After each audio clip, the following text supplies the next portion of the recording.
हाँ जी दोस्तों, क्या हाल चाल आप सभी के। I hope all of you doing good. उम्मीद करता हूँ जबरदस्त होंगे। आज आपका एक सबसे इंपॉर्टेंट अकाउंटिंग स्टैंडर्ड स्टार्ट होने जा रहा है डियर, विच इज आपका AS11। AS11 the effects of changes in foreign exchange rates. ये एएस क्यों सबसे इंपॉर्टेंट है डियर? क्योंकि ये ऐसा इकलौता अकाउंटिंग स्टैंडर्ड है जो सबसे ज्यादा प्रैक्टिकली इंप्लीमेंट होता है आपकी रियल लाइफ में। आप किसी भी कॉर्पोरेट में जाओगे, किसी भी कॉन्ग्लोमरेट में जाओगे, किसी भी लार्ज कॉन्ग्लोमरेट जो आप देखते हो आपके कॉर्पोरेट्स में, जिनका बिजनेस ग्लोबली फैला हुआ है, या तो वो बाहर से एक्सपोर्ट इंपोर्ट कर रहे हैं गुड्स को, सर्विसेज को, या फिर वो फॉरेन में अपने ऑपरेशंस चला रहे हैं through branches, through holding companies और थ्रू आपके एसोसिएट्स। ऐसे सिचुएशन में डियर बाहर की करेंसी से लेन देन बढ़ जाता है और उनका जो लेन देन, जो ट्रांजैक्शंस होती हैं वो दूसरी करेंसी में होती हैं। और डियर दूसरी करेंसी से ट्रांजैक्शन करने में कोई प्रॉब्लम नहीं आती, लेकिन प्रॉब्लम आती है डियर उसके रेट में। आपने देखा होगा डॉलर का रेट ऊपर नीचे होता है, पाउंड का रेट ऊपर नीचे होता है, दिरहम, दिनार, येन, और जो भी जितने भी एक्सचेंज रेट्स होते हैं, जो बाहर की कंट्रीज की करेंसी के रेट्स होते हैं, जो करेंसी होती है बाहर की, वहां पे अगर ट्रांजैक्शंस हो रही हैं तो डियर इंडिया में जब आप अपने फाइनेंशियल स्टेटमेंट्स को रिपोर्ट करोगे गवर्नमेंट को, तो वो आपको ट्रांसलेट करने पड़ेंगे, कन्वर्ट करने पड़ेंगे अपनी करेंसी में। ठीक है, वहां पे आपको अकाउंटिंग करनी पड़ेगी थोड़ा सा अपने फॉरेन एक्सचेंज रेट्स की। अब इस AS11 के अंदर आपको क्या क्या पढ़ना है, यानी कि ये अकाउंटिंग स्टैंडर्ड कहां पे एप्लीकेबल होता है, कौन सी कंपनीज पे, कौन से बिजनेसेस पे, और कौन सी ट्रांजैक्शंस पे ये एप्लीकेबल होता है, वो मैं आपको बताऊंगा। इसके अंदर कहां पे एप्लीकेबल नहीं होता वो भी बताऊंगा, यानी कि where it is not applicable, और इसका ऑब्जेक्टिव क्या है, इसकी रिकॉग्निशन आप कैसे निकालोगे कि इसको रिकॉग्नाइज करना है कि नहीं करना, कैलकुलेशन आप कैसे करोगे, मेजरमेंट, और आखिरी में पढ़ेंगे डियर हम आपके डिस्क्लोजर रिक्वायरमेंट्स, और इसके क्वेश्चन भी करेंगे। तो शुरू करते हैं AS11। एक बार थोड़ा सा मैं इंट्रोडक्शन दे देता हूं आपको, फिर हम चलेंगे आपके AS11 के ऑब्जेक्टिव्स पे। ठीक है, तो आ जाओ मेरे साथ एक छोटी सी कॉन्सेप्ट बिल्डिंग एग्जांपल पे। लिखो यहाँ पे कॉन्सेप्ट, पहले हेडिंग डाल दो AS11 the effects of changes in foreign exchange rates, और लिखो यहाँ पे मेरे साथ कॉन्सेप्ट। कॉन्सेप्ट देखो, मान लेते हैं आपके पास एक कंपनी है एक्स लिमिटेड। ठीक है, और ये जो कंपनी है डियर, ये एक इंडियन कंपनी है, या फिर आप इसको कह सकते हो डोमेस्टिक कंपनी है। इंडियन या फिर domestic company, one and the same thing, एक ही बात होती है डियर। ये क्या करती है एक्स लिमिटेड, अपने फाइनेंशियल स्टेटमेंट जो प्रिपेयर करती है डियर, उसको इसको गवर्नमेंट को रिपोर्ट करना होता है। कोई भी इंडियन कंपनी जब अपने फाइनेंशियल स्टेटमेंट्स को प्रिपेयर करती है तो ऑडिट करने के बाद वो सेंट्रल गवर्नमेंट को रिपोर्ट होते ही होते हैं, यानी कि it prepares it's financial statements,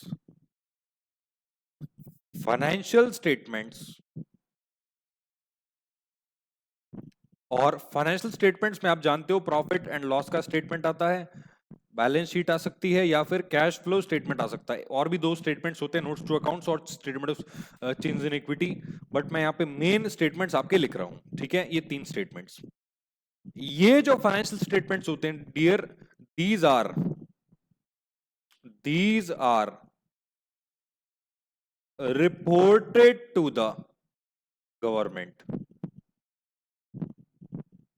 इसको आपको क्या करना होता है, गवर्नमेंट को रिपोर्ट करना होता है, और जिस करेंसी में ये रिपोर्ट होते हैं डियर, वो होते हैं इन आपकी रिपोर्टिंग करेंसी,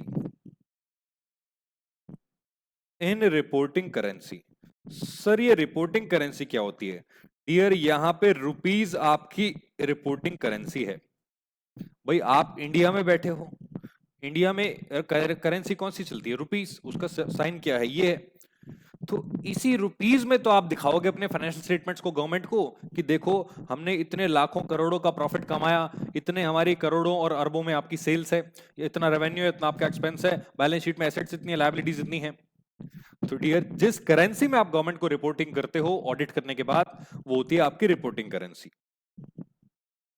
ठीक है, अब यहां पे प्रॉब्लम नहीं आती, प्रॉब्लम तब आती है जब एक्स लिमिटेड कुछ ट्रांजैक्शंस करती है, जैसे कि फॉर एग्जांपल बट समटाइम्स, यहां पे लिखो बट समटाइम्स, यहां तक तो कोई प्रॉब्लम नहीं है। जो आपकी कंपनी है एक्स लिमिटेड, ये क्या करती है डियर, ये दो एक्टिविटीज में इन्वॉल्व हो जाती है। या तो ये करती है इंपोर्ट एक्सपोर्ट, इंपोर्ट एक्सपोर्ट, या फिर ये ओपन करती है अपने फॉरेन ऑपरेशंस। सर ये इंपोर्ट एक्सपोर्ट क्या होता है डियर? इंपोर्ट एक्सपोर्ट का मतलब होता है आपके फॉरेन करेंसी ट्रांजैक्शंस या फिर ट्रांजैक्शंस इन फॉरेन करेंसी। मतलब सिंपल लैंग्वेज में अगर आप बाहर से माल मंगाओगे या बाहर माल भेजोगे तो वो ट्रांजैक्शन फॉरेन करेंसी में किए जाएंगे, जैसे कि डॉलर हो गया, जैसे कि आपका पाउंड हो गया, जैसे कि एक आपका एक युआन करके वो पता नहीं क्या होता है, मुझे वो उसका साइन याद नहीं आ रहा, ठीक है, यूरो हो गया, दिरहम हो गया, दिनार हो गया, ठीक है, चाइनीज येन हो गया, जापानीज हो गया। तो आप बाहर की करेंसी में जब इंपोर्ट एक्सपोर्ट करते हो या फिर फॉरेन ऑपरेशंस में आप डील करते हो, फॉरेन ऑपरेशंस का मतलब यहां पे क्या होता है डियर, मैं यहां से थोड़ा सा गायब हो जाता हूं एक मिनट के लिए। यहां पे फॉरेन ऑपरेशंस का मतलब होता है बेसिकली जैसे कि होल्डिंग कंपनी हो गया, ठीक है, सब्सिडियरी हो गया, सब्सिडियरी हो गया, या फिर एसोसिएट कंपनी हो गया। सर ये क्या होती हैं ये तो बताओ, बताता हूं डियर। होल्डिंग कंपनी का मतलब जो आप जानते हो 50% से ज्यादा स्टेक आपके दूसरी कंपनी का आपके पास होता है। सब्सिडियरी आपका स्टेक दूसरी कंपनी के पास है। और एसोसिएट कंपनी जब एक सिग्निफिकेंट पोर्शन 20% और अबव दूसरी कंपनी में आप लगा देते हो तो वो आपकी एसोसिएट बन जाती है। तो इन तीनों सिचुएशंस में बोलते हैं फॉरेन ऑपरेशंस, या सिंपल लैंग्वेज में आप बाहर आपने ब्रांच खोल रखी है, तो दूसरी कंट्री में आप ब्रांच खोलोगे तो आपको क्या करना पड़ेगा, दूसरी करेंसी में अपनी ट्रांजैक्शंस को करना पड़ेगा। तो डियर इस सिचुएशन में क्या होता है, सॉरी, इस सिचुएशन में क्या होता है, ऐसी सिचुएशन में आप क्योंकि दूसरी करेंसी में डील कर रहे हो, बट इंडिया में जब आप अपने बिजनेस के फाइनेंशियल स्टेटमेंट्स बनाओगे, यहां पे आप क्या करोगे, उसको रिपोर्टिंग करेंसी में लिखोगे। तो उस सिचुएशन में आपको क्या करना होता है डियर, एक छोटा सा एग्जांपल लेते हैं इसको कंटिन्यू करते हुए। फॉर एग्जांपल, एक छोटा सा एग्जांपल लिखो यहां पे, एग्जांपल मान लो आपने क्या किया, गुड्स खरीदे, जैसे इंपोर्ट एक्सपोर्ट की बात हो रही है तो आपने क्या किया, गुड्स खरीदे, बॉट गुड्स।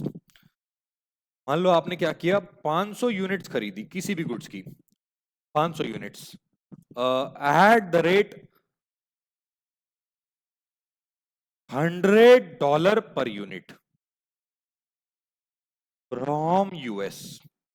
तो आपने क्या किया, यूएस से माल मंगाया, 500 यूनिट मंगाई किसी भी चीज की, $100 पर यूनिट के हिसाब से, ठीक है। और आपको क्या करना है डियर, इसकी जो पेमेंट करनी है वो 1 महीने बाद करनी है, 1 मंथ लेटर। अब 1 महीने बाद क्या हुआ, जो डॉलर का प्राइस था वो बढ़ के 105 रुपए हो गया, सॉरी यहां पे मान लो 105 तो नहीं, मान लो यहां पे डियर $1 का प्राइस था 80 रुपीस, और जब 1 महीने बाद डेट आई तो $1 का प्राइस बढ़ के हो गया आपका 85। अब डियर जब आप पेमेंट करोगे तो यहां पे आपको हर डॉलर पे 5 रुपए का लॉस होगा। इस लॉस को यहां पे बोला जाता है foreign exchange, foreign exchange loss. यहां पे गेन भी पैदा हो सकता है। तो AS 11 कहता है कि अगर ऐसी कोई ट्रांजैक्शन होती है जहां पे सेटलमेंट की डेट्स अलग है या फिर बैलेंस शीट की डेट अलग है और वहां पे रेट चेंज हो रहा है, क्योंकि रेट तो चेंज होता ही है, तो डियर उस सिचुएशन में आपके फॉरेन एक्सचेंज में आपकी ट्रांजैक्शन करने से आपको गेन या लॉस हो सकता है। तो आपको क्या करना है, इसका अकाउंटिंग ट्रीटमेंट सीखना है, इसका अकाउंटिंग ट्रीटमेंट सीखना है AS 11 के अंदर। ये होता है आपका AS11। ठीक है, ये था आपका छोटा सा कॉन्सेप्ट बिल्डिंग आपका एग्जाम्पल। तो एक काम करो डियर, वीडियो पॉज करके एक बार इसको लिख लो, फिर मैं आपको लेके चलता हूं आपके AS11 के ऑब्जेक्टिव्स पे, एंड देन पढ़ेंगे आपकी applicability. Please note it down video pause करके।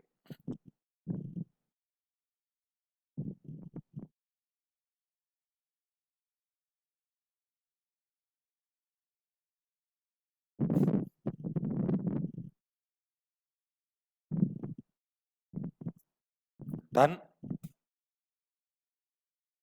आई होप यहां तक आपने लिख लिया है डियर। नीचे आ जाओ जरा, एक चीज यहां पे और लिख लो जरा, एक चीज जो है यहां पे और लिख लो मेरे साथ आप। ये जो अकाउंटिंग ट्रीटमेंट है, due to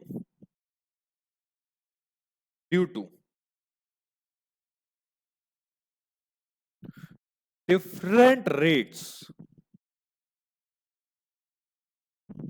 on different dates, some exchange gain or loss may occur। आपके डिफरेंट रेट्स होते हैं डिफरेंट डेट्स पे, जिसकी वजह से क्या होता है डियर, आपके पास आपको एक्सचेंज का गेन या फिर लॉस हो सकता है, और इसी को ट्रीट किया जाता है, इसी को ट्रीट किया जाता है आपके AS11 के अंदर। ठीक है, अभी इसको वीडियो पॉज करके पूरा लिख लो, कंप्लीट करो उसको, फिर मैं आपको लेके चलता हूं डियर आगे अगले टॉपिक पे। प्लीज नोट इट डाउन, जल्दी से कर लो उसको नोट।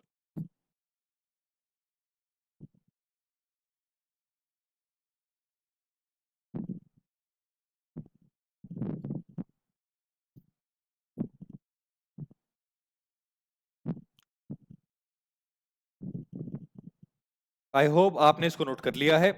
अब आ जाओ डियर अगले टॉपिक पे।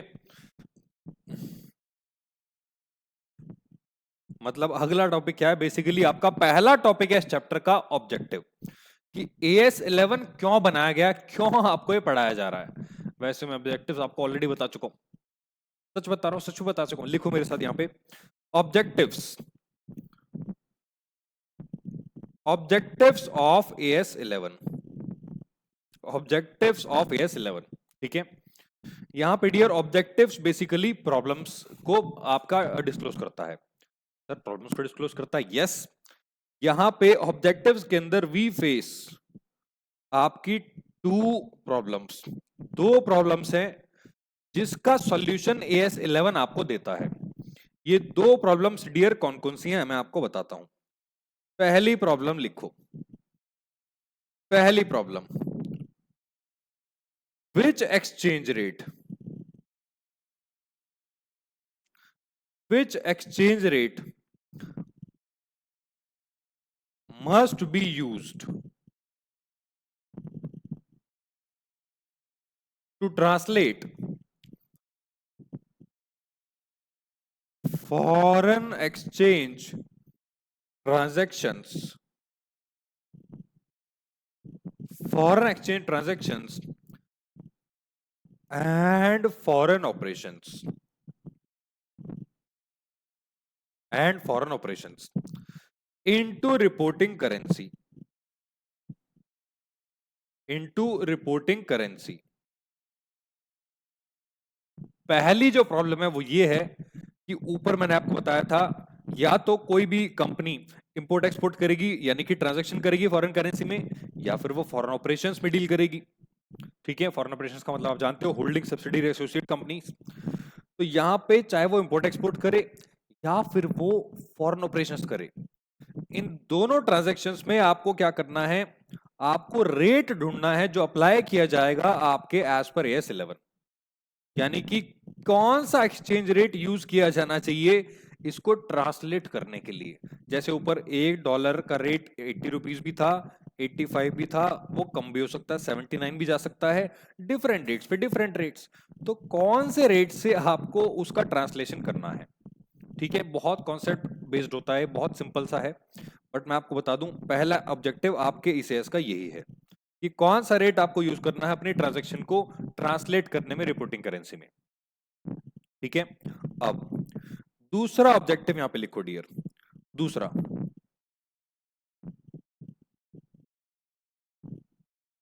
यहां पे लिखो मेरे साथ दूसरा ऑब्जेक्टिव, दूसरा objective, how to recognise the effect of change in exchange rates, in exchange rates. अब पहला आपने ढूंढ लिया कि कौन सा एक्सचेंज रेट यूज करना है, दूसरा उससे जो डिफरेंस पैदा होगा डियर, उसको आपको अपनी बुक्स में रिकॉग्नाइज कैसे करना है। तो ये आपके दो सिंपल से ऑब्जेक्टिव होते हैं आपके AS11 के अंदर। ठीक है, वीडियो पॉज करके इसको प्लीज नोट डाउन कर लो। फिर मैं आपको लेके चलता हूं आपके नेक्स्ट टॉपिक पे, विच इज आपका एप्लीकेबिलिटी ऑफ AS11, यानी कि कहां कहां पे ये एप्लीकेबल होता है और कहां कहां पे एप्लीकेबल नहीं भी होता। ठीक है, एक बार प्लीज इसको नोट करो वीडियो पॉज करके, फिर हम चलते हैं आपके नेक्स्ट टॉपिक पे।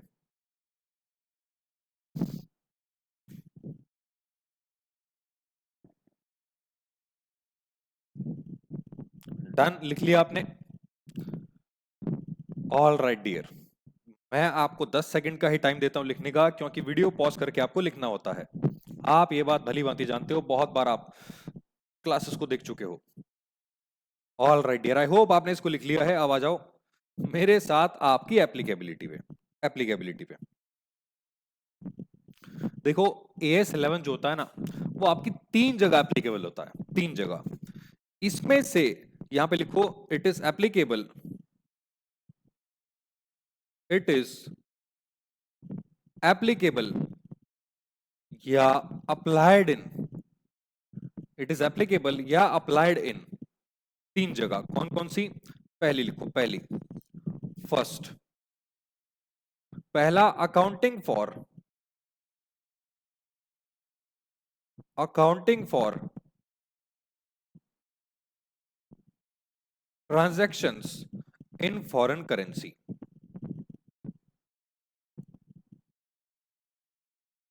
दूसरा लिखो, दूसरा, दूसरा लिखो यहां पे, ट्रांजैक्शंस ऑफ, सॉरी ये ट्रांजैक्शन नहीं है, ट्रांसलेशन है, ट्रांसलेशन ऑफ फाइनेंशियल स्टेटमेंट्स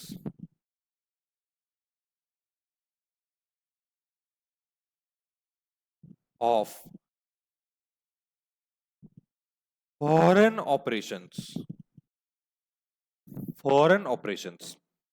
तीसरा लिखो, तीसरा ऑब्जेक्ट, तीसरा आपका एप्लीकेबिलिटी, कि तीसरा या कहां पे एप्लीकेबल होता है आपका, in forward exchange contracts, in forward exchange contracts. अब एक एक करके डियर तीनों को समझते हैं, बाद में लिखने का मौका मैं आपको दे दूंगा। ठीक है, एक बार जरा सामने देखो। ऑल राइट डियर, तो एक बार तीनों को समझते हैं। पहला, पहला आप जानते हो यहां पे कहां पे एप्लीकेबल होता है, जो भी आप फॉरेन करेंसी में ट्रांजैक्शन करते हो, सिंपल लैंग्वेज में डियर, आपका इंपोर्ट एक्सपोर्ट। ये यहां पे बात कर रहा है इंपोर्ट और आपके एक्सपोर्ट की। मतलब अगर आप इंपोर्ट एक्सपोर्ट करते हो तो ऑब्वियसली वो ट्रांजैक्शन आपकी रुपीज में तो नहीं होंगी। हाँ, कुछ कंट्रीज से एग्रीमेंट हो गया है कि रुपीज में हो सकता है, बट जिन कंट्रीज में रुपीज नहीं चलता वहां पे आपको दूसरी करेंसी का यूज करना पड़ता है, वहां की बाहर की करेंसी, डॉलर हो गया या फिर आपका येन हो गया। ठीक है, और पता नहीं कौन कौन सी करेंसी होती है डियर, एक यूरो होता है डियर आपका। तो बाहर बहुत सारी करेंसी हो सकते हैं, दिनार हो सकता है। बाहर की करेंसी में अगर आप कोई ट्रांजेक्शन करते हो तो वहां पे AS11 एप्लीकेबल हो जाएगा, क्योंकि ट्रांसलेशन उसका जरूरी हो जाएगा। दूसरा, translation of financial statements of foreign operations. अगर बाहर आपकी कोई एसोसिएट कंपनी है, सब्सिडियरी होल्डिंग कंपनी है, और उसकी रिपोर्टिंग आप इंडिया में करना चाहते हो, तो डियर उस सिचुएशन में आपको क्या करना पड़ेगा, आपका जो फॉरेन ऑपरेशन है, बाहर जो कंपनी चल रही है, उसके फाइनेंशियल स्टेटमेंट्स तो आपने वहां पे प्रिपेयर कर लिए होंगे। भाई आप आज यहां बैठे हो, दिल्ली में आपका हेड ऑफिस है, आपकी एक ब्रांच चल रही है आपके मान लो कैलिफोर्निया में, तो कैलिफोर्निया में जो ब्रांच है उसने तो वहां की करेंसी में अपने फाइनेंशियल स्टेटमेंट्स बना लिए होंगे। अगर आप इसको यहाँ पे देखना चाहते हो, रिपोर्टिंग इसकी करना चाहते हो, तो आपको इसको ट्रांसलेट करना पड़ेगा। तो फॉरेन ऑपरेशंस के ट्रांसलेशन में आपका AS11 एप्लीकेबल हो जाता है, कि आप अगर किसी फॉरेन ऑपरेशन के फाइनेंशियल स्टेटमेंट्स को ट्रांसलेट करते हो, वहां पे AS11 एप्लीकेबल हो जाता है डियर। ठीक है, और आखिरी में है आपका in forward exchange contracts. Sir ये फॉरवर्ड एक्सचेंज कॉन्ट्रैक्ट्स कौन सी चिड़िया का नाम है? बताता हूं डियर, एक छोटा सा एग्जांपल लेते हैं। लिखो यहाँ पे एग्जांपल। किसका एग्जांपल? आपके फॉरवर्ड एक्सचेंज कॉन्ट्रैक्ट का। लिखो मेरे साथ। X Limited purchased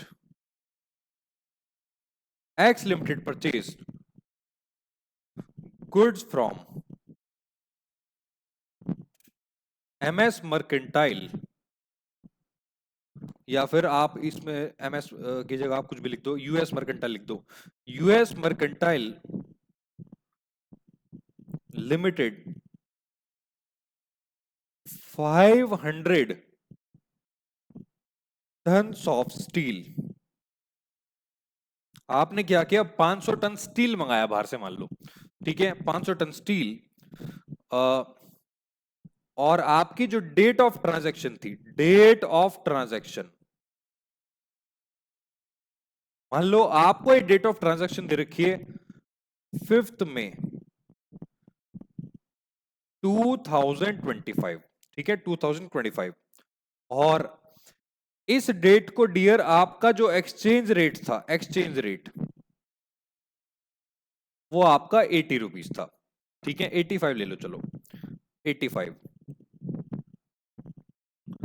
और आपने क्या देखा कि यहां पे डियर आपने जो गुड्स खरीदे हैं वो क्रेडिट पे खरीदे हैं। Goods for purchased on credit, यहां लिख दो goods for purchased on credit. ठीक है, और इसकी जो सेटलमेंट की डेट थी, सेटलमेंट की डेट का मतलब डेट ऑफ पेमेंट, ये थी आपकी मान लो 30 नवंबर 2025। आपने माल कब खरीदा? 5 मई को। और मई, जून, जुलाई, अगस्त, सितंबर, 9, मतलब बहुत 3, 4, 5, 6 महीने बाद आपको पेमेंट करनी थी। और डियर इस डेट पे जो रेट चल रहा था, रेट वो था आपका $1 इज इक्वल टू आपका मान लो 90 रुपीज। अब यहां पे हर डॉलर पे 6 महीने बाद आपको 5 रुपए का नुकसान होता। बट आपने क्या किया? एक एग्रीमेंट किया। आपने क्या किया? एक एग्रीमेंट किया विद US मर्केंटाइल कि यार मैं आपको 6 महीने बाद जब भी पेमेंट करूंगा, ऑब्वियसली उस डेट पे रेट ऊपर भी जा सकता है और नीचे भी, बट मेरा भी नुकसान ना हो और आपका भी ना हो, तो मैं आपको क्या करूंगा? $1 पे जो रेट की पेमेंट करूंगा वो 86 रुपीज के हिसाब से करूंगा। क्योंकि 1-2 रुपए तो मैं झेल सकता हूं, बट उससे ज्यादा लॉस में नहीं झेल सकता।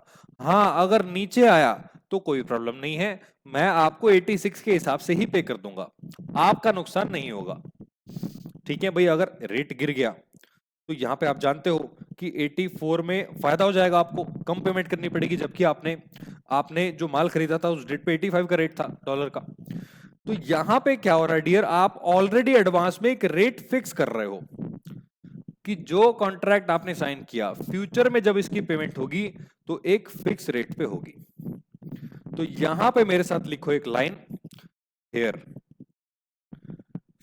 Future settlement rate. यहां पे क्या हो रहा है डियर? फ्यूचर का सेटलमेंट जो रेट पे हो रहा है वो आपका फिक्स हो रहा है, फिक्स्ड 86 रुपीज। इसी कॉन्ट्रैक्ट को यहां पे बोला जाता है forward exchange contract. I hope आपको पॉइंट डियर समझ में आ गया होगा।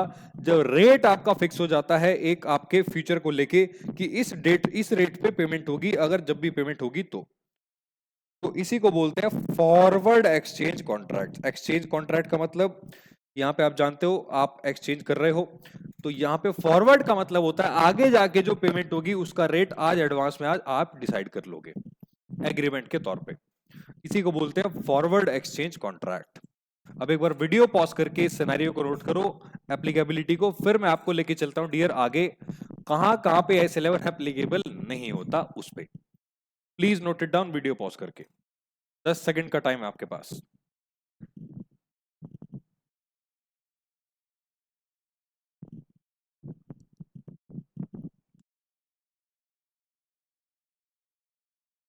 आई होप आपने इसको लिख लिया है,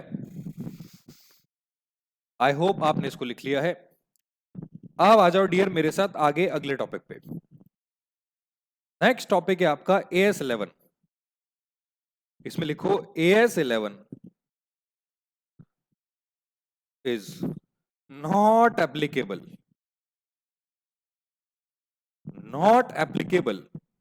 in 3 situations। 3 situations।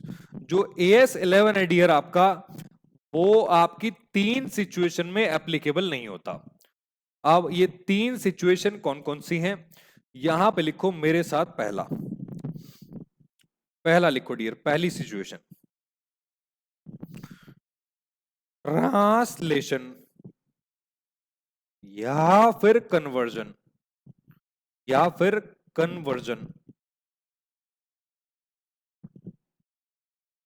Just for the convenience of the users of financial statements।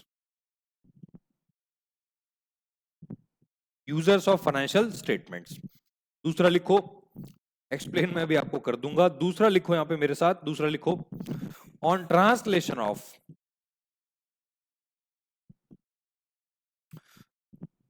Cash flows in cash flow statement. और तीसरा लिखो यहां पे मेरे साथ, तीसरा लिखो,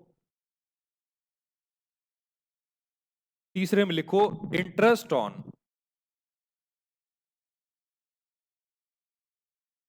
बोरोइंग्स,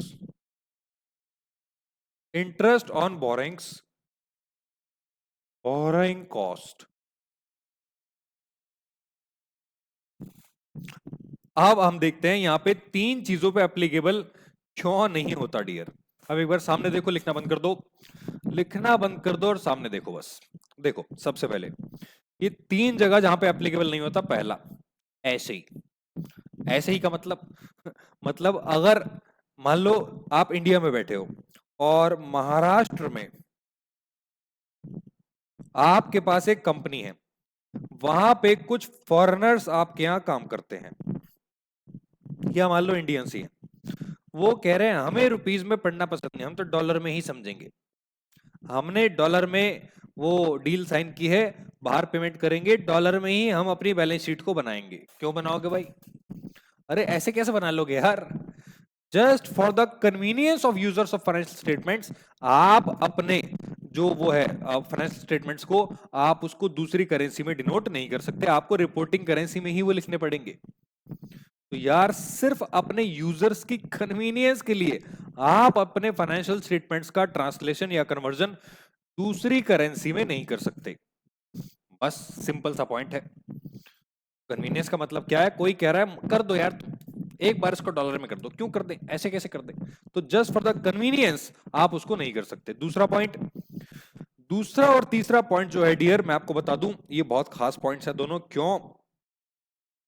क्योंकि हर अकाउंटिंग स्टैंडर्ड में आप पढ़ते हो जहां पे दूसरा अकाउंटिंग स्टैंडर्ड एप्लीकेबल हो जाए, ये वाला एप्लीकेबल नहीं होता। तो AS11 में भी सेम पॉइंट है डियर।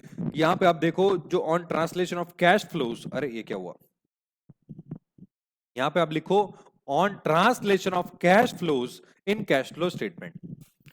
एक्चुअली में जब कैश फ्लो स्टेटमेंट बनता है तो वो बनता है डियर AS3 के अंदर, और AS3 में उसका ट्रांसलेशन का ट्रीटमेंट बताया गया है। तो यहां पे ये जो पॉइंट कवर होता है, इट इज कवर्ड इन आपका AS3 कैश फ्लो स्टेटमेंट। ठीक है, आपके AS3 के अंदर ये कवर होता है। तो इसीलिए AS11 के अंदर कैश फ्लोज का ट्रांसलेशन कैश फ्लो स्टेटमेंट में कवर नहीं होता, AS11 के अंदर। सेम पॉइंट में interest on borrowings. Dear, borrowing cost का अकाउंटिंग स्टैंडर्ड होता है आपका AS16, तो ये कवर्ड हो जाता है आपके AS16 के अंदर। मतलब सिंपल लैंग्वेज में, जैसे आपने बाहर से कोई लोन लिया और उसमें इंटरेस्ट आपको चुकाना है, तो डॉलर का रेट या किसी भी करेंसी का रेट ऊपर और नीचे जाएगा तो उसमें इंटरेस्ट की कॉस्ट भी आपकी बदल जाएगी, और इंटरेस्ट की कॉस्ट जब बदलेगी तो आपको ट्रांसलेशन करना पड़ेगा। ये ट्रांसलेशन AS16 के अंदर एप्लीकेबल है डियर, AS11 इसको कवर नहीं करता। ठीक है, तो ये आपको यहां पे नहीं पढ़ना है, ये AS16 में आप पढ़ेंगे। ठीक, तो यहां पे इसमें लिख दो, it is covered in AS16 borrowing cost, borrowing cost. ठीक है, तो ये था आपका AS11 कहां पे एप्लीकेबल डियर नहीं होता। राइट, अब एक बार इसको वीडियो पॉज करके लिखो, फिर मैं आपको लेके चलता हूं आगे अगले टॉपिक पे dear. Please note it down video pause करके।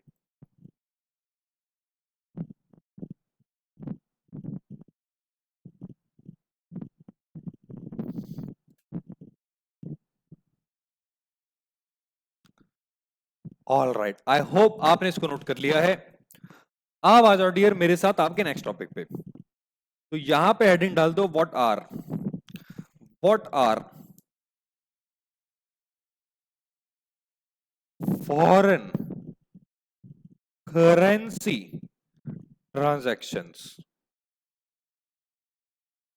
हम बहुत देर से पढ़ रहे हैं कि foreign currency transaction, foreign currency transaction, transactions in foreign currency, ये किस खेत की मूली है, इसका मतलब क्या होता है।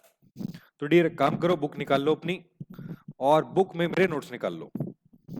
Please take out the book, आपकी बुक निकाल लो एक बार।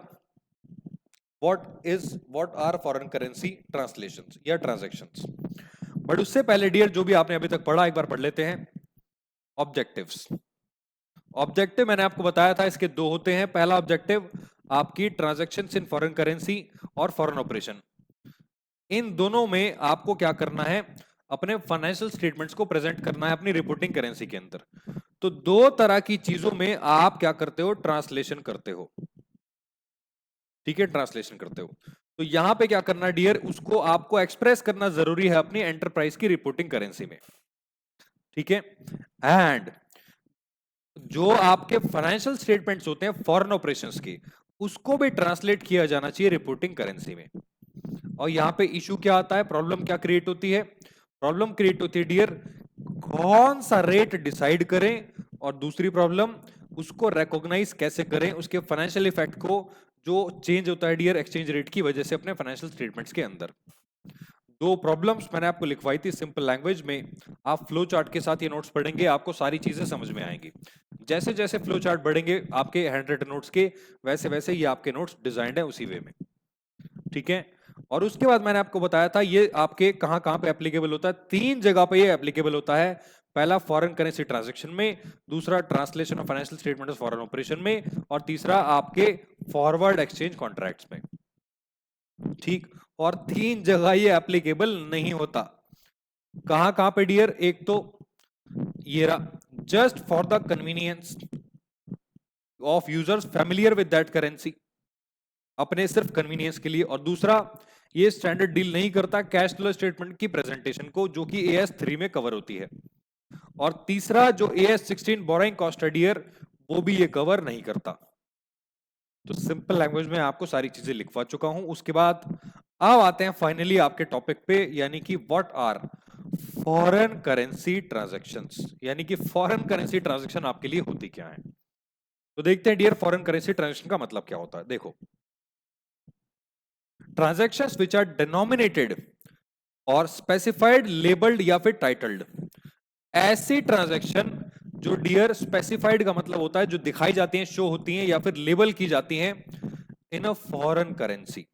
फॉरेन करेंसी का मतलब जो रिपोर्टिंग करेंसी ना हो, रिपोर्टिंग करेंसी रुपीज है, इसको छोड़ के किसी और करेंसी को फॉरेन करेंसी कहते हैं।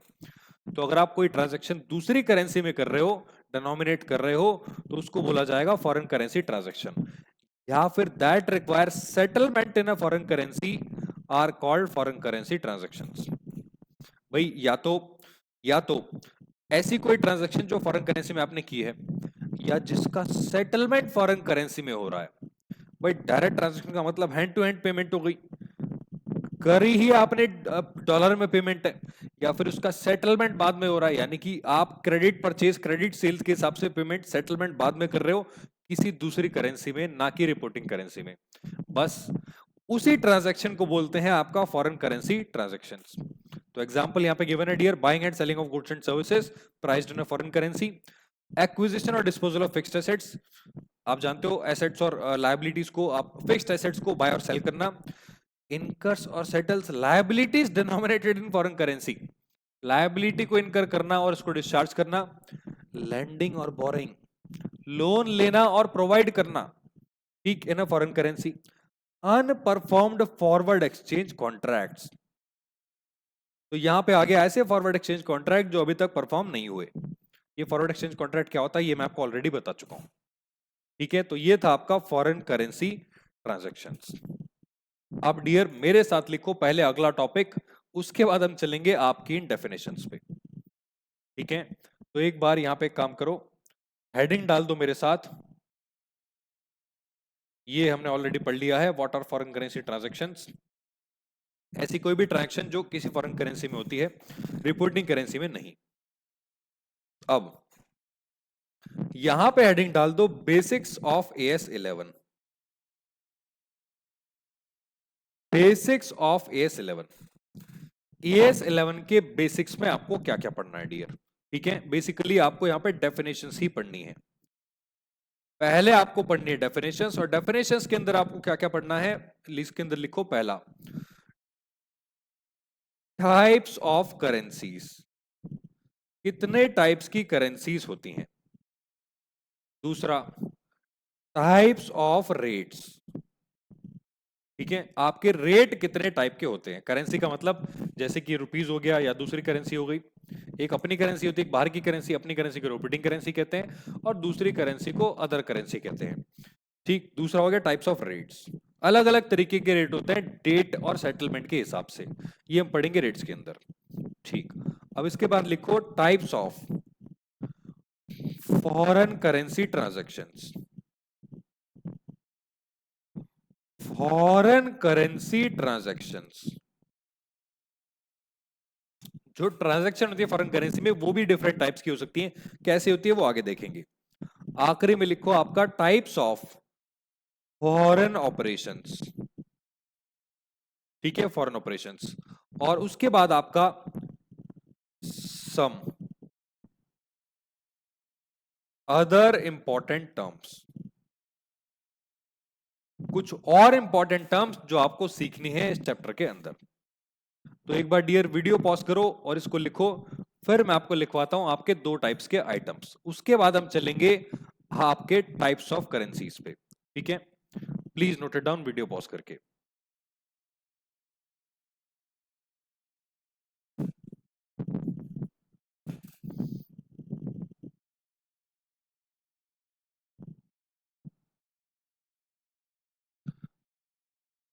All right dear, I hope आपने इसको नोट कर लिया है। अब आ जाओ मेरे साथ आगे, लिखो यहां पे हेडिंग डाल दो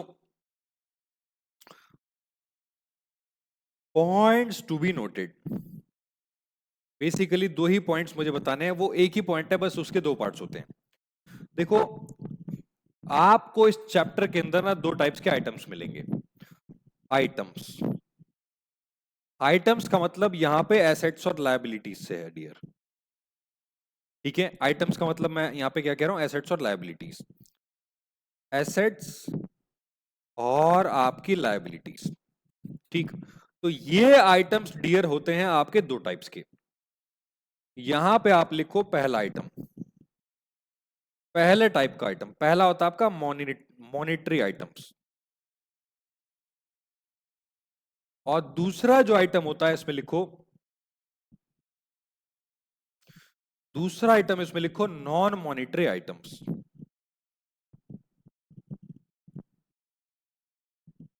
पहला आइटम मॉनिटरी आइटम्स, दूसरा item non monetary items.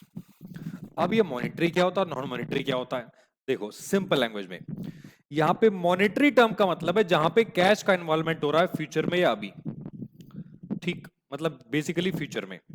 Settlement जिसका बाद में हो रहा है कैश में, तो उसको बोलते हैं मॉनेटरी आइटम। सिंपल लैंग्वेज में डियर, जो भी आपके रिसीवेबल्स होते हैं जैसे कि ट्रेड रिसीवेबल्स या फिर ट्रेड पेबल्स, वो सारे आपके मॉनेटरी आइटम्स में कवर होते हैं। लेकिन अगर आपके पास कोई भी ऐसी एसेट्स हैं, जैसे कि मान लेते हैं आपकी फिक्स्ड एसेट्स हो गए, फिक्स्ड एसेट्स, या फिर आपके पास आपका मान लो इन्वेंट्री हो गई, इन्वेंट्री, या फिर मान लेते हैं आपका इन्वेस्टमेंट्स हो गया, other investments in equity shares, other investments in equity shares. तो इस सिचुएशन में क्या होगा, ये कहलाएंगे आपके non monetary assets. Simple language में जो मॉनेटरी आइटम्स होते हैं डियर, इट इन्वॉल्व्स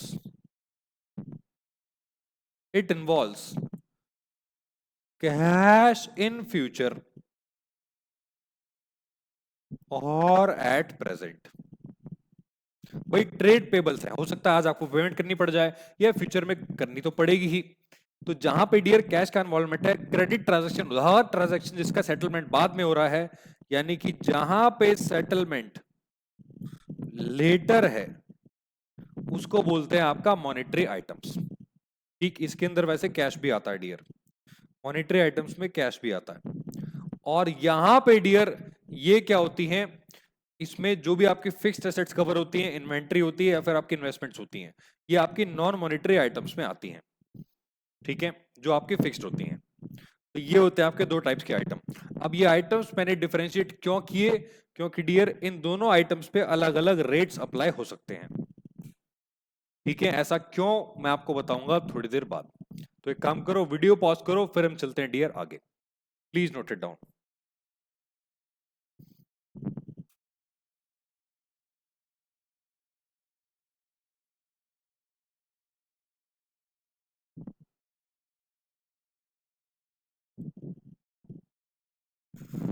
तो आप आ जाओ मेरे साथ आपके नोट्स पे डियर, वापस बुक के अंदर, वापस बुक में वापस आ जाओ। हाँ जी, तो यहां पे आ जाओ मेरे साथ डेफिनेशंस पे, और देखते हैं आपकी पहली डेफिनेशन क्या कहती है। लो, पहली डेफिनेशन, फर्स्ट डेफिनेशन है आपकी रिपोर्टिंग करेंसी। ये मैं आपको ऑलरेडी बता चुका हूं, the currency of a country where financial statements are reported is called reporting currency. वो करेंसी उस कंट्री की जहां पे फाइनेंशियल स्टेटमेंट्स रिपोर्ट हो रहे हैं गवर्नमेंट को, उसी करेंसी को रिपोर्टिंग करेंसी कहते हैं डियर। ठीक, तो जैसे कि यहां पे रिपोर्टिंग करेंसी आपकी रुपीज है, reporting currency of the enterprise operating in India is Indian rupees. ठीक, एज सिंपल एज दैट। दूसरा फॉरेन करेंसी, जहां पे डियर रिपोर्टिंग करेंसी नहीं है, उसको छोड़ के जो करेंसी होगी वो कहलाएगी आपकी फॉरेन करेंसी। बेसिकली इसका मीनिंग इस एएस के अंदर नहीं बताया कि फॉरेन करेंसी होती क्या है। इतना बताया है कि जो रिपोर्टिंग करेंसी नहीं है उसको छोड़ के जो करेंसी है वो सारी फॉरेन है। चाहे पाकिस्तान का रुपया हो, चाहे बांग्लादेश का रुपया हो, चाहे आप कहीं का भी ले लो, रुपया, दिनार, धीरम, कुछ भी उठा लो, अगर वो ऑपरेटिंग आपकी रिपोर्टिंग करेंसी नहीं है, रुपीज नहीं है, तो वो आपकी फॉरेन करेंसी कहलाएगी। That's it. ठीक है, दूसरा, तीसरा, एक्सचेंज रेट। वो रेट डियर जिसमें आप अपनी रिपोर्टिंग करेंसी को फॉरेन करेंसी में कन्वर्ट करते हो या फिर रिपोर्टिंग करेंसी को फॉरेन करेंसी में कन्वर्ट करते हो, उस रेट को बोला जाता है यहां पे आपका एक्सचेंज रेट। ठीक, फॉर एग्जांपल भाई आपने मान लो $1 को कन्वर्ट किया 80 रुपीज के अंदर, ठीक है, और आपने जैसे 500 यूनिट खरीदी थी $1 के हिसाब से, तो आप क्या करोगे, इसको कन्वर्ट करोगे 80 रुपीज में। तो इस कन्वर्जन में जो भी रेट अप्लाई होगा, चाहे 80 हो, 81 हो, 85 हो, उस रेट को बोला जाएगा एक्सचेंज रेट। अब ये एक्सचेंज रेट्स भी बहुत सारे टाइप्स के होते हैं डियर। तो आपने पहले सीखा कि कौन कौन सी करेंसी होती है, एक होती है रिपोर्टिंग करेंसी, एक फॉरेन करेंसी। अब दूसरा टॉपिक मैंने आपको लिखवाया था टाइप्स ऑफ रेट्स। तो पहला रेट है उसके अंदर आपका एवरेज रेट।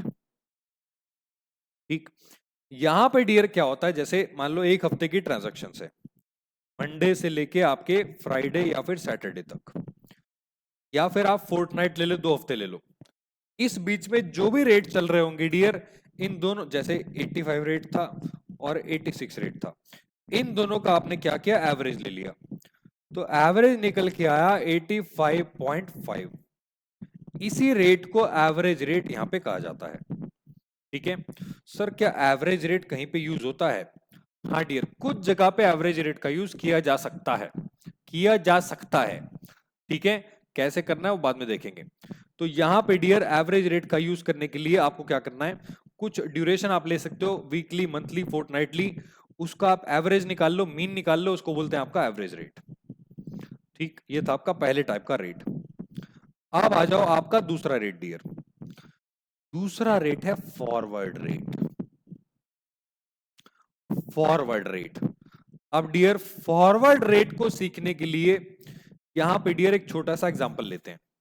एक छोटा सा एग्जांपल, वैसे तो मैं ऑलरेडी एग्जांपल दे चुका हूं, बट फिर भी आप एक एग्जांपल और लिख लो। मेरा मन नहीं मानता, मेरा पता नहीं मन क्यों नहीं मानता, आप बस लिखो मेरे साथ। मन नहीं मानता डियर, मेरे साथ लिखो यहां पे एग्जांपल एक और आपके फॉरवर्ड एक्सचेंज रेट का। Example number 2, forward exchange rate. Forward exchange rate.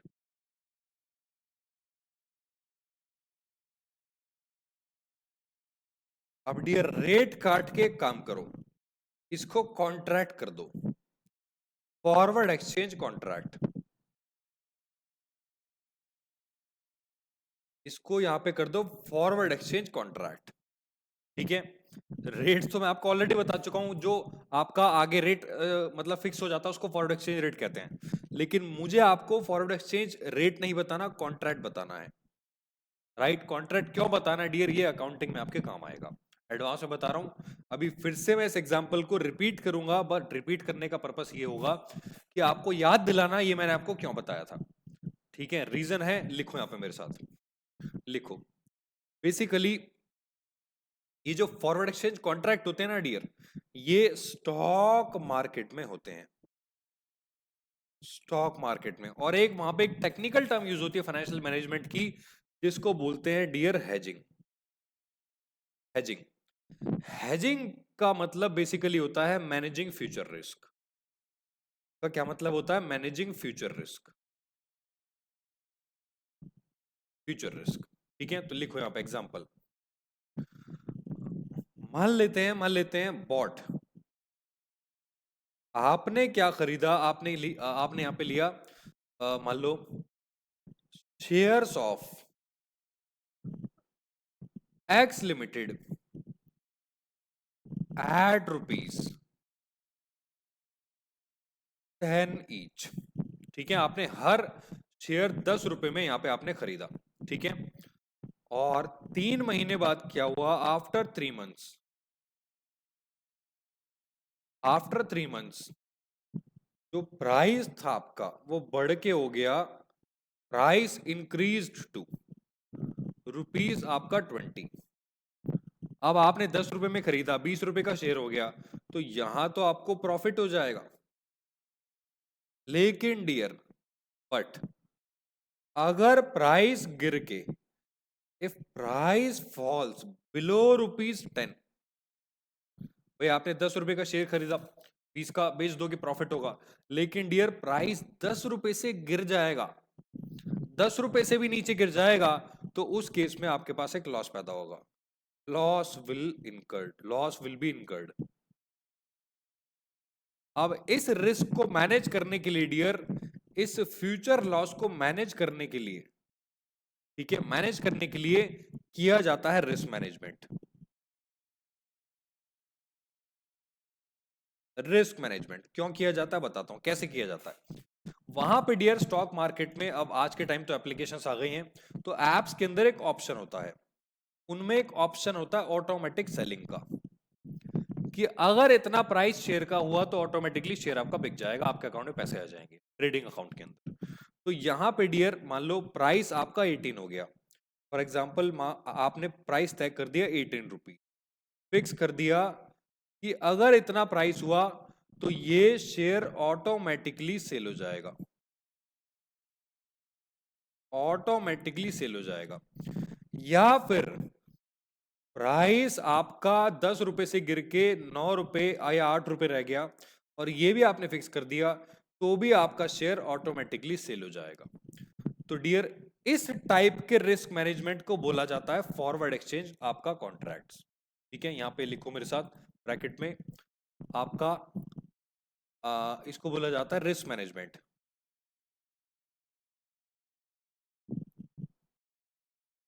और ये आपकी हेजिंग में काम आता है। हेजिंग का मतलब मैनेजिंग फ्यूचर रिस्क।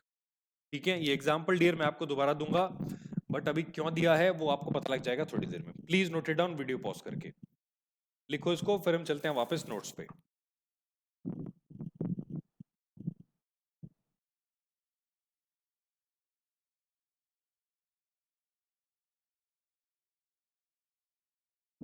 डन, आई होप आपने इसको लिख लिया है। अब आ जाओ डियर मेरे साथ आपके नोट्स पे, यहां पे आ जाओ मेरे साथ वापस से नोट्स पे, नोट्स पे। तो हम थे आपके फॉरवर्ड एक्सचेंज रेट पे, फॉरवर्ड रेट पे, ये हो गया आपका क्लोजिंग रेट डियर। मान लो ये आपका साल है, तो जब भी आपका साल एंड होता है बैलेंस शीट बनती है, यानी कि फाइनेंशियल स्टेटमेंट्स, यानी कि आपके फाइनेंशियल स्टेटमेंट्स या फिर फाइनेंशियल ईयर क्लोज होता है, तो उस डेट पे जो रेट चल रहा होता है डियर उसको बोलते हैं क्लोजिंग रेट, यानी कि exchange rate at the balance sheet date, simple. ठीक है, क्लोजिंग रेट। अब आते हैं मॉनिटरी आइटम्स पे और नॉन मॉनिटरी आइटम्स, ये मैं आपको ऑलरेडी बता चुका हूं, फिर भी एक बार पढ़ लेना। ठीक है, monetary items are money held and assets and liabilities to be received और पेड इन फिक्स्ड और determinable amount of money. Money held का मतलब आपका कैश, या फिर एसेट्स और लायबिलिटी जिनकी पेमेंट बाद में होगी, लेटर आपके सेटलमेंट बाद में होगा, cash, receivable, payables. Non monetary के अंदर वो एसेट्स और लायबिलिटी आती हैं जो मॉनिटरी आइटम्स को छोड़ के हैं, जैसे कि fixed assets, inventory, investments in equity shares. Right, ये आप ऑलरेडी लिख चुके हो। अब आते हैं आपके फॉरेन ऑपरेशंस पे डियर, फॉरेन ऑपरेशंस। यहां पे फॉरेन ऑपरेशंस का मतलब क्या होता है? देखो, फॉरेन ऑपरेशंस का मतलब होता है वो ऑपरेशनल एक्टिविटीज, वो बिजनेस की एक्टिविटीज जो दूसरी कंट्री में की जाती हैं, उस कंट्री को छोड़ के जिसमें आपकी रिपोर्टिंग करेंसी रिपोर्ट की जाती है। मतलब जैसे इंडिया में आपकी रिपोर्टिंग करेंसी रुपीज है, तो इस कंट्री को छोड़ के दूसरी कंट्री में आप बिजनेस को कंडक्ट करोगे, उसको बोला जाएगा फॉरेन ऑपरेशंस। ठीक है, तो दीज एक्टिविटीज में इन द फॉर्म ऑफ या तो सब्सिडी हो सकता है, एसोसिएट, जॉइंट वेंचर हो सकता है, ब्रांच हो सकती है, रिपोर्टिंग एंटरप्राइज की। ये सारे टाइप से आपका बिजनेस वहां पे एक्सपेंड हो सकता है, इसको बोलेंगे फॉरेन ऑपरेशंस। राइट, तो बस ये था आपका, आपकी थोड़ी सी डेफिनेशंस। अब हम सीखेंगे डियर आपकी अकाउंटिंग ट्रीटमेंट। तो यहां पे सबसे पहले एक काम करो मेरे साथ, यहां पे हेडिंग डाल दो, मेरे साथ यहां पे डियर हेडिंग डाल दो, हेडिंग,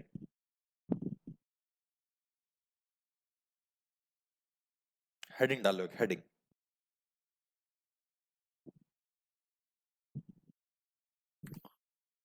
हाँ, तो डियर यहां पे मेरे साथ एक काम करो, यहां पे मेरे साथ एक काम करो, एक हेडिंग डालो, यहां पे हेडिंग डाल दो डियर अकाउंटिंग।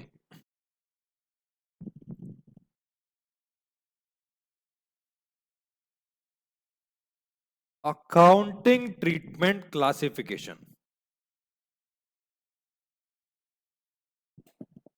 अकाउंटिंग ट्रीटमेंट सीखने के लिए आपको डियर यहां पे 3 क्लासिफिकेशन सीखने हैं।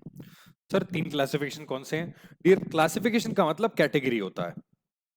तो 3 टाइप्स की ट्रांजैक्शंस हैं। पहला है आपका foreign currency transactions, foreign currency transactions.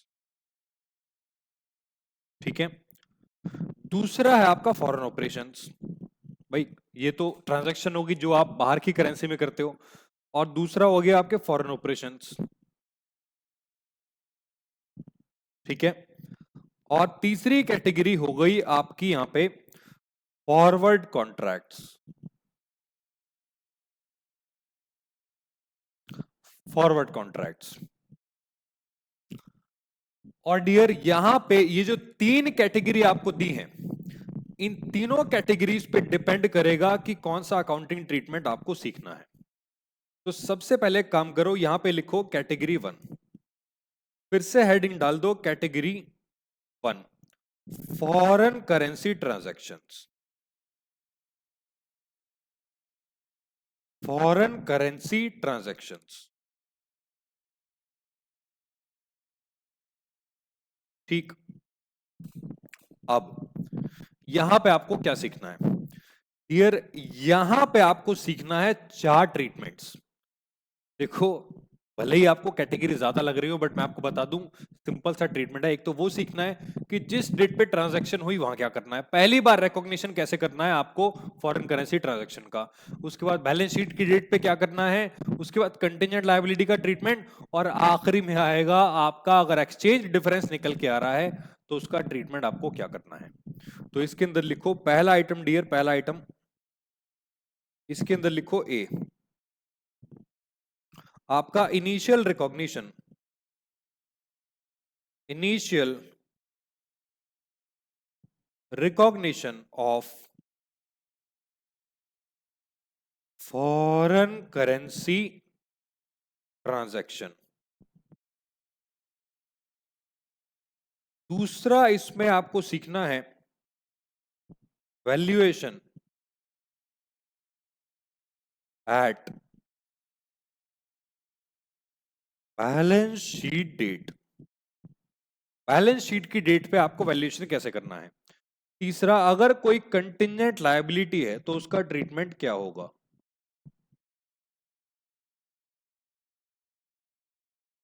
और चौथा आखिरी में, अगर कोई एक्सचेंज डिफरेंस निकल के आता है तो उसको आपको क्या करना है, उसका फाइनेंशियल स्टेटमेंट्स में आपको कैसे दिखाना है। एक्सचेंज डिफरेंस, डिफरेंट लिख दिया मैंने।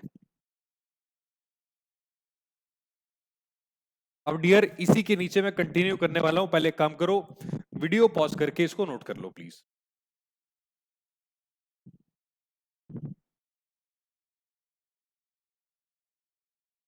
डन कर लिया आपने।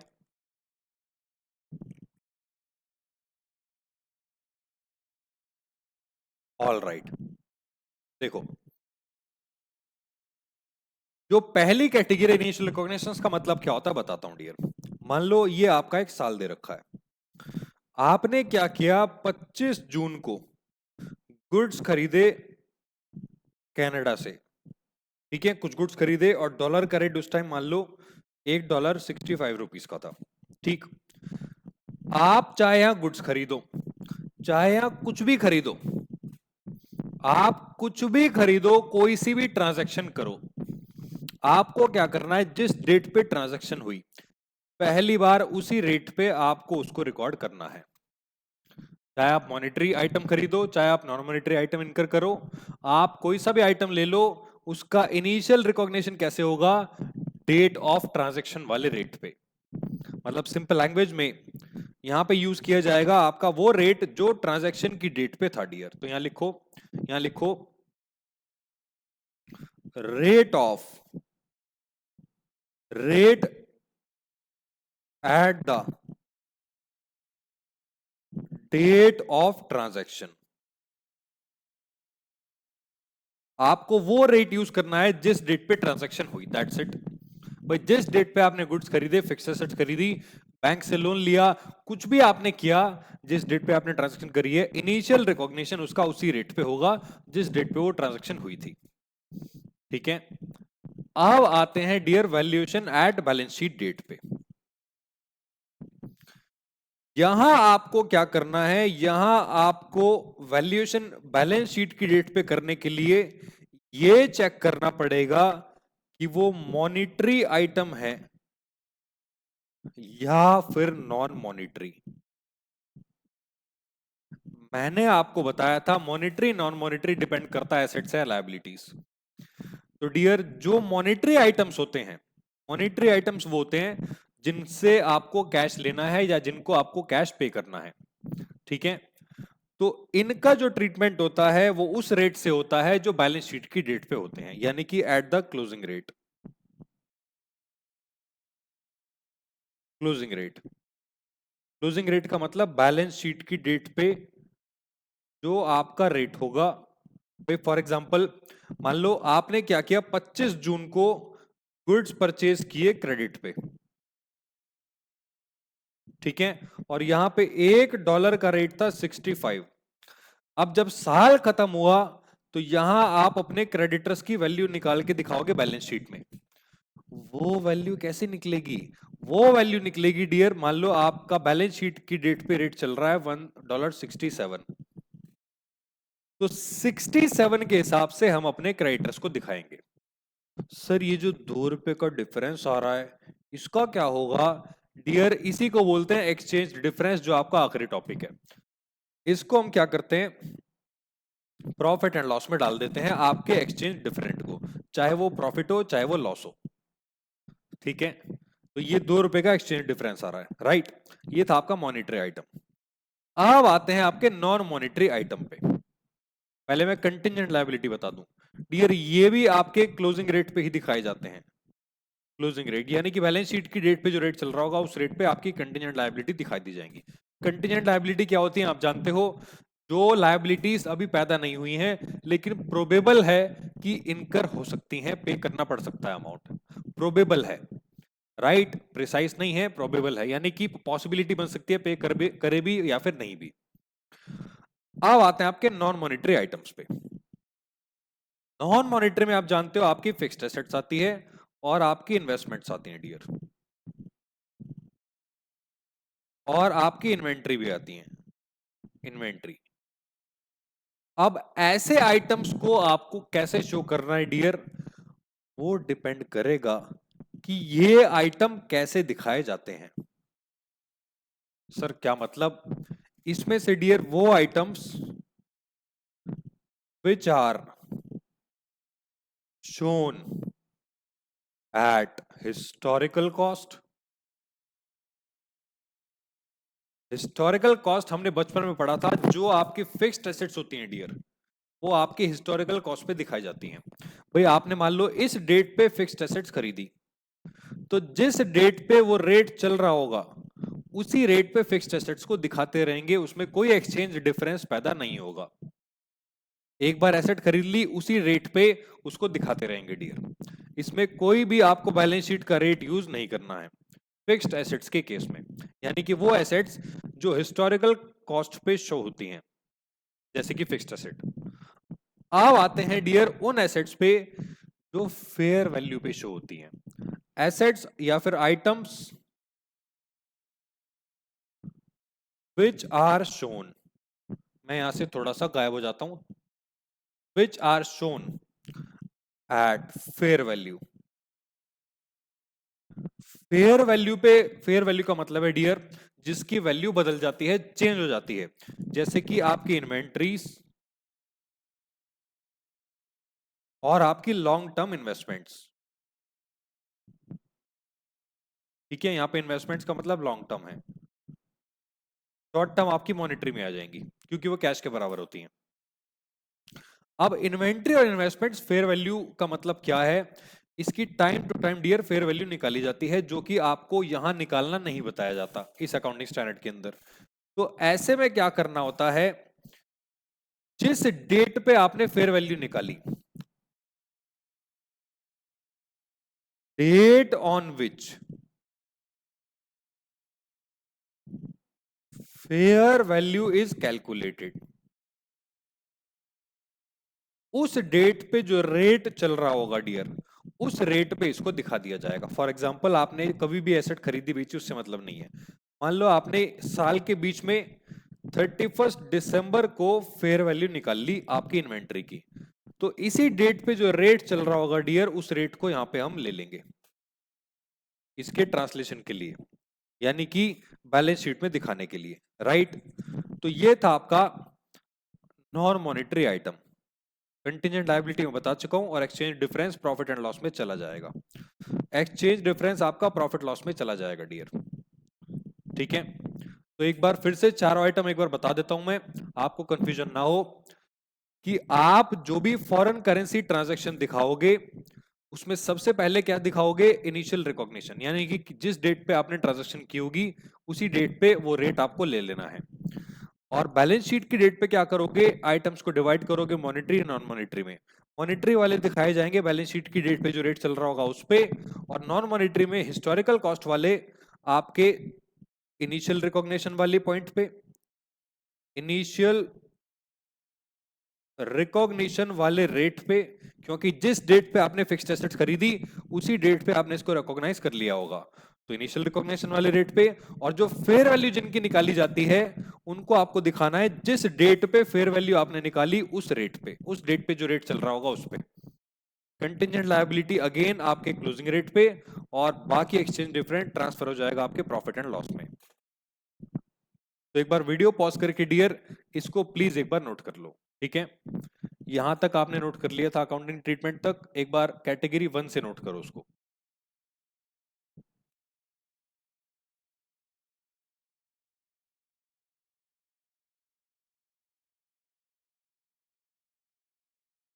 डन कर लिया यहां तक।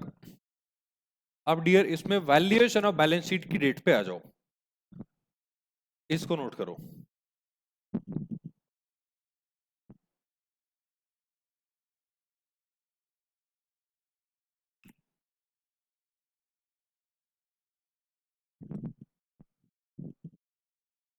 थोड़ा सा और नीचे कर देता हूं, लो पूरा नोट कर लो।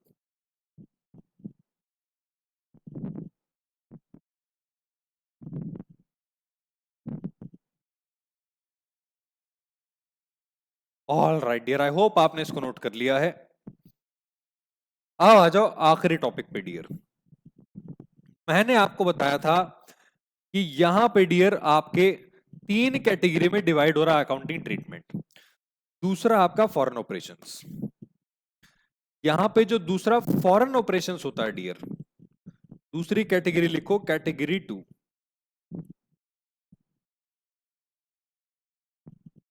फॉरेन ऑपरेशंस, इस केस में यह देखा जाएगा कि जो ऑपरेशंस हैं डियर वो आपके इंटीग्रल हैं, इंटीग्रल ऑपरेशंस, या फिर नॉन इंटीग्रल ऑपरेशंस। सर ये इंटीग्रल नॉन इंटीग्रल क्या होता है डियर? इंटीग्रल का मतलब डिपेंडेंट आपके ऑपरेशंस। डिपेंडेंट मतलब जैसे इंडिया में आपके पास हेड ऑफिस मुंबई में है, यहां से बिजनेस ऑपरेट हो रहा है आपके मान लो लॉस एंजलिस में, ठीक है। अब मेजॉरिटी ऑफ द केसेस 80-90% जो माल है वो इंडिया से जा रहा है बेचने के लिए, मतलब मोस्टली कंट्रोल आपका हेड ऑफिस के अंदर है। इसको बोलते हैं डिपेंडेंट आपके इंटीग्रल ऑपरेशन। अगर जैसे डिपेंडेंट ब्रांचेस आपने पढ़ी होंगी ब्रांच अकाउंटिंग में, कि मेजॉरिटी केस में कंट्रोल हेड ऑफिस के पास है, खर्चा भी ये दे रहा है और सैलरी भी ये भेज रहा है, ये बस सेल कर रहा है, सेल का पैसा हेड ऑफिस को जा रहा है बस। तो ऐसी सिचुएशन में डियर इंटीग्रल ऑपरेशन का ट्रीटमेंट क्या होता है बताता हूं।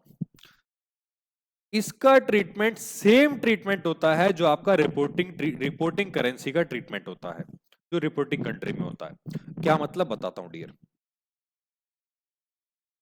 इसमें लिखो in this case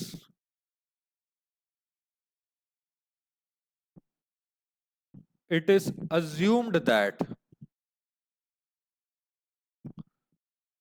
the foreign operation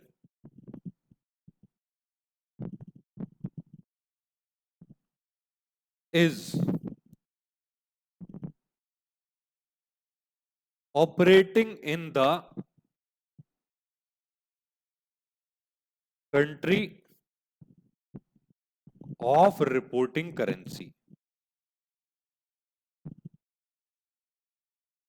सो जो सेम ट्रीटमेंट आपने फॉरेन करेंसी ट्रांजैक्शंस का पढ़ा,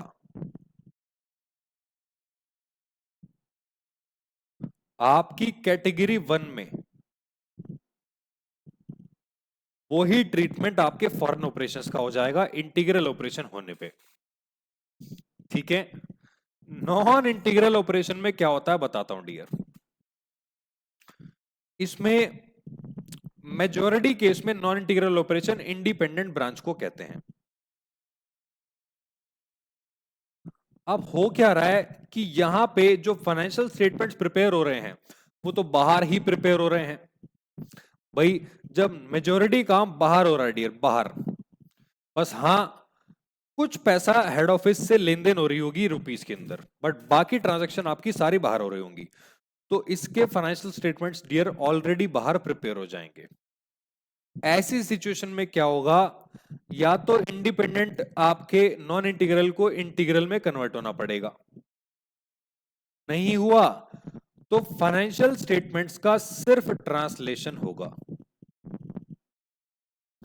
पूरे फाइनेंशियल स्टेटमेंट्स का ट्रांसलेशन होगा, और इसमें कोई भी ट्रीटमेंट आपको नहीं करना है भाई। यहां आप अपने फाइनेंशियल स्टेटमेंट्स खुद बना रहे हो, उसमें आप इंटीग्रल ऑपरेशन को यही मान रहे हो कि इंडिया में चल रही है, यही मान के उसका ट्रीटमेंट यहां पे करेंसी में ट्रांसलेशन हम करेंगे। बट नॉन इंटीग्रल तो इंडिपेंडेंट है, सारा काम खुद ही कर रहा है, तो उसको बनाने दो अपने फाइनेंशियल स्टेटमेंट्स, बस हम उसका ट्रांसलेशन कर लेंगे रुपीस में बस। हाँ, अगर वो इंटीग्रल में कन्वर्ट हो जाए तो फिर उसका वही ट्रीटमेंट होगा जो आपकी रिपोर्टिंग करेंसी वाली ट्रीटमेंट होता है। तो बस ये था आपका फॉरेन ऑपरेशंस का ट्रीटमेंट। अब एक बार वीडियो पॉज करके इसको लिखो, फिर मैं यहाँ पे डियर आपको लेके चलता हूं आपके वापस नोट्स पे, प्लीज नोट इट डाउन।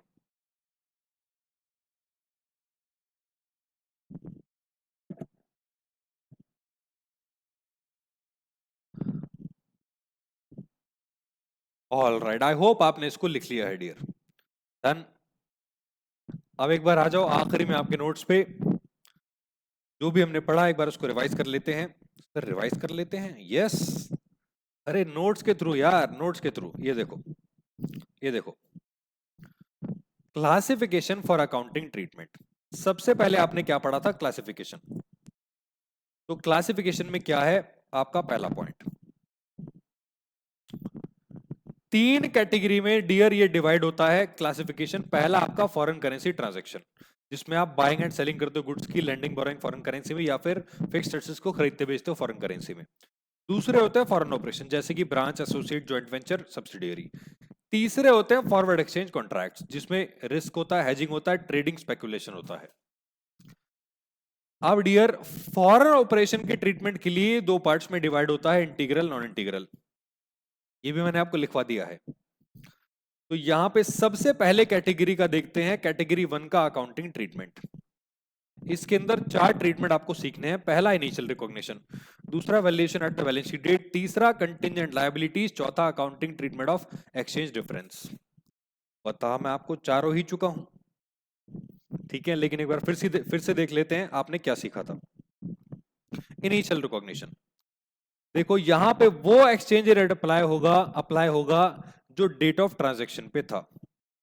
जिस डेट ऑफ ट्रांजैक्शन पे रेट चल रहा होगा उसी रेट पे इसको अप्लाई कर देंगे, ठीक है। और हाँ, एक चीज ध्यान रखना, अगर बार बार ट्रांजैक्शन हो रही हैं, बार बार रिपीटेड ट्रांजैक्शन है, तो आप वहां पे क्या कर सकते हो, जैसे एक हफ्ते में रेट ज्यादा चेंज नहीं हुआ, तो वहां पे आप एवरेज रेट का भी यूज कर सकते हो।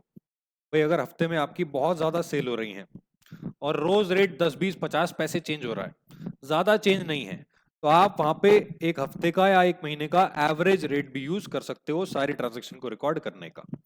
Initial recognition. दूसरा valuation at balance sheet date, 2 part में डिवाइडेड है, मॉनेटरी, नॉन मॉनेटरी। मॉनेटरी को दिखाया जाएगा क्लोजिंग रेट पे, और नॉन मॉनेटरी में डियर नीचे आ जाओ, नॉन मॉनेटरी के केस में हिस्टोरिकल कॉस्ट वाले आइटम्स को दिखाया जाएगा आपके इनिशियल रिकॉग्निशन वाले रेट पे। अरे जो भी आपके हिस्टोरिकल कॉस्ट जैसे कि फिक्स्ड एसेट्स होती हैं, तो जो भी इनिशियल रिकॉग्निशन उसका आपने किया होगा डेट ऑफ ट्रांजैक्शन वाली रेट पे, उसी रेट पे इसको दिखा देंगे, क्योंकि ये चेंज नहीं होगा। अब वो नॉन मॉनेटरी आइटम जिनको फेयर वैल्यू पे दिखाते हैं, तो जिस डेट पे फेयर वैल्यू निकाली गई होगी उस डेट का रेट ले लेंगे, या फिर डेट अगर आपने बैलेंस शीट की डेट पे फेयर वैल्यू निकाली है तो क्लोजिंग रेट ले लेंगे। यार बात को समझो ना, अगर आपने साल के एंड में फेयर वैल्यू निकाली तो क्लोजिंग रेट ही होगा वो, यहां निकाली तो जिस डेट पे जो रेट चल रहा होगा फेयर वैल्यू वाला वो ले लेंगे। तो बस ये था आपका non monetary items carrying eight fair value. Contingent liability आपको बता चुका हूं, बैलेंस शीट वाली डेट पे जो रेट चल रहा होगा वही रेट ले लेंगे। और आखिरी में एक्सचेंज डिफरेंस को डियर यहां पे फाइनेंशियल स्टेटमेंट में डाल दिया जाता है आपके प्रॉफिट एंड लॉस में। ठीक है, अब दूसरी कैटेगरी आती है आपकी फॉरेन ऑपरेशन की, इंटीग्रल और नॉन इंटीग्रल। ये मैं आपको ऑलरेडी बता चुका हूं, ठीक है, एक बार इसको रीड कर लेना अपने आप, आपको रिवाइज हो जाएगा इंटीग्रल और नॉन इंटीग्रल, राइट। वैसे मैं नेक्स्ट क्लास में इसको और डिटेल में कराऊंगा दोबारा से, और क्वेश्चन स्टार्ट करेंगे आपके नेक्स्ट क्लास में प्रैक्टिकल। तो यहां पे मैं आज के सेशन को ओवर करता हूं, जितना भी चीजें मैंने लिखवा एक बार रिवाइज कर लेना और नोट्स प्लीज पढ़ लेना, ताकि डबल बेनिफिट आपको उससे मिल जाए, और नेक्स्ट क्लास में क्वेश्चन करने में वो आपके काम आएगा डेफिनेटली। तो यहां पे मैं डियर आपकी क्लास को ओवर करता हूं, मिलूंगा आपसे अगले सेशन में, तब तक के लिए take care and bye bye.